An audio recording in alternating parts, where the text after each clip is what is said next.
Scholar has experienced quite an emotional journey, transitioning from Stormblood to Shadowbringers and now to Endwalker. Leading into Shadowbringers, Scholars lost Miasma, Energy Drain, and the ability to direct their fairies' basic heals. Even after regaining Energy Drain early in the expansion, many Scholars felt that the job needed some major changes moving into Endwalker. Scholar did not receive the total rework people were anticipating for Endwalker, but the changes made to the job and the healing role at large position it as a strong contender for the best of the 3 existing healers. Emerald here, and I'm outlining the changes coming to Scholar that I believe will put the job in this strong position.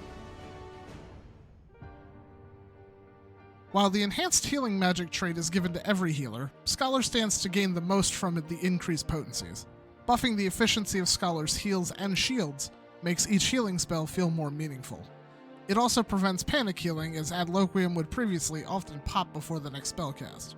Speaking of changes to every healer that specifically benefits Scholar, the cast time of the base damage spells for all healers is now 1.5 seconds. Both White Mage and Scholar benefit from this, as Astrologian's primary damage spell was already 1.5 seconds. Scholar, however, is far busier between spell casts. Scholar can now successfully cast Energy Drain or Lustrate between Broils, rather than having to resort to Ruin 2 as the instant cast option in all situations. Having more leeway when generating and spending Aetherflow, managing fairy abilities, and using cooldowns should make Scholar feel better without drastically changing the job. The 1.5 second cast time for damage spells also benefits Scholar in conjunction with the improvements to fairy AI and abilities.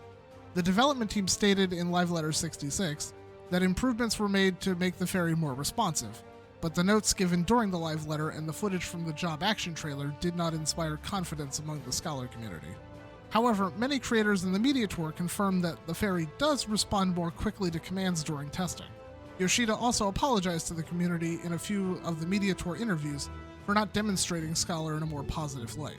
From my observations of the media tour coverage, it seems feasible that the fairy abilities trigger faster, and you'll be able to weave them between broils. It's also important to note that Summon Seraph and Consolation also seemed much more responsive from the footage, with Consolation appearing to cast as Seraph descends in her summon animation. Only time will tell, however, if this changes enough to make the fairy feel like a cohesive part of Scholar's healing, and not a bygone relic of the job's former identity.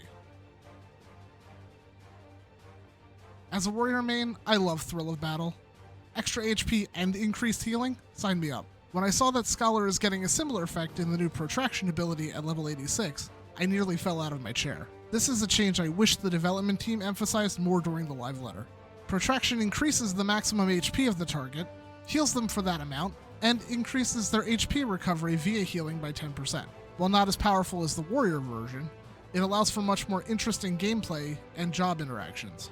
Based on tank interactions alone, there are so many creative ways to use this. Scholar will have a much easier time healing a Dark Knight through Living Dead, for example. Tossing this on a Paladin right as they cast Requiescat will boost the healing from their Holy Spirit casts, which has also changed with Endwalker. Use it with Thrill of Battle, assuming they stack, for the beefiest warrior ever.